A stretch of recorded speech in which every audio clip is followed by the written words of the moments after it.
열린교회 성도 여러분 안녕하세요. 이 시간에 11월 16일 매일 성경 묵상 함께 하도록 하겠습니다. 오늘 나눌 말씀은 사사기서 7장 15절에서 25절의 말씀입니다. 함께 읽겠습니다.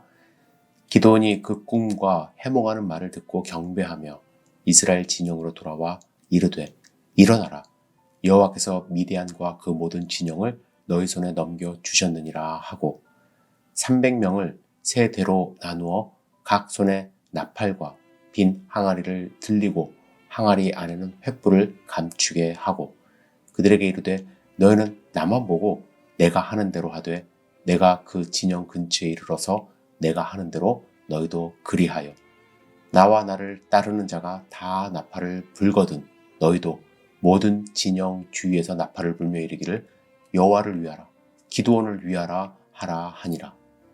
기드온과 그와 함께한 100명이 이경 초에 진영 근처에 이른즉 바로 파수꾼들을 교대한 때라. 그들이 나팔을 불며 손에 가졌던 항아리를 부수니라. 세대가 나팔을 불며 항아리를 부수고 왼손에 횃불을 들고 오른손에 나팔을 들어 불며 외쳐 이르되 여호와와 기드온의 칼이다 하고 각기 제자리에 서서 그 진영을 에워싸매 그 온 진영의 군사들이 뛰고 부르짖으며 도망하였는데 300명이 나팔을 불 때에 여호와께서 그 온 진영에서 친구끼리 칼로 치게 하심으로 적군이 도망하여 스레라의 벳시다에 이르고 또 밥닷에 가까운 아벨 무홀라의 경기에 이르렀으며 이스라엘 사람들은 납달리와 아셀과 온 므낫세에서부터 부름을 받고 미디안을 추격하였더라.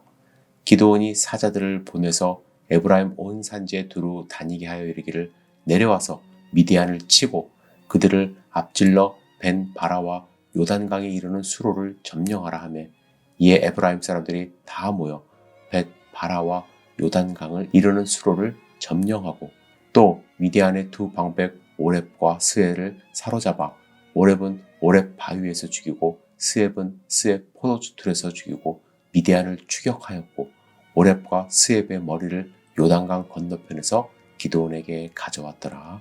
아멘. 기드온은 적진에서 들은 병사들의 꿈과 그 해몽 이야기를 들었습니다. 그리고 힘을 얻었어요. 그리고 하나님께 경배하며 이스라엘 진영으로 돌아와 확신에 찬 목소리로 이렇게 말합니다. 그 모든 진영을 너희 손에 넘겨주셨느니라. 확신을 얻은 기드온은 숨겨졌던 리더십을 발휘합니다. 먼저 300명을 세 대로 나누죠. 그리고 각 손에 나팔과 빈 항아리를 들리고 항아리 안에 횃불을 감추게 합니다. 그리고 자신이 하는 대로 하라고 지시합니다. 기드온을 함께한 100명과 파수꾼이 교대할 때에 나팔을 불며 손에 가졌던 항아리를 부수었습니다. 이때 동시에 나머지 200명도 함께 왼손에 횃불을 오른손에 나팔을 들며 외쳐 여호와와 기드온의 칼이라고 했습니다. 이때 역사가 일어났습니다. 기드온과 300명은 사실 칼을 가졌다는 기록이 없습니다. 단지 횃불과 나팔과 입으로 소리를 내고 빛을 발했습니다. 그때부터 적군은 혼란 가운데 친구끼리 서로 칼로 칩니다. 그리고 도망가기 시작합니다. 결국 기드온과 이스라엘은 승리의 기회를 잡게 된 것입니다. 오늘 본문을 묵상하며 이스라엘 승리의 비결을 생각해 봅니다. 그런데 아무리 생각해도 외형적인 요인을 발견할 수는 없습니다. 그들은 32,000명의 숫자가 너무 많다는 하나님의 말씀에 따라서 300명으로 줄였죠. 손에는 전투와 별로 상관이 없어 보이는 횃불과 항아리, 나팔을 들고 있었습니다. 우리 눈에 보이는 요인으로는 결코 이길 수 없는 전투였지만 우리가 결코 간과해서는 안 되는 중요한 두 가지 요인이 있다는 것을 알아야 합니다. 첫 번째, 하나님의 개입입니다. 하나님의 영을 받은 기드온이 변화되었습니다. 이 말은 이 전투는 하나님이 직접 개입하신다는 뜻입니다. 그래서 하나님은 그들의 숫자가 300명이 될 때까지 줄였습니다.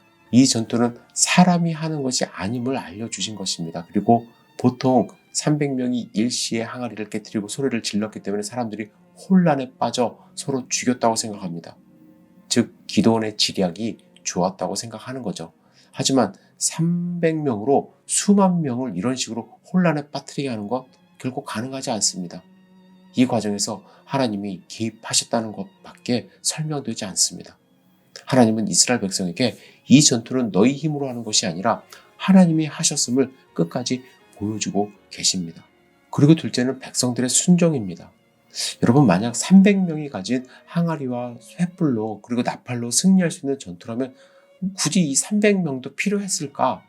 라는 생각을 해봅니다. 만약 그냥 하나님이 자연재해로 미디안 사람들을 물리치실 수 있지 않았을까? 라는 생각을 하는 것이죠. 300명이 있건 없건 별로 중요한 거 아니지 않습니까? 라는 생각을 하는 거예요. 그러나 여러분, 분명히 아셔야 됩니다.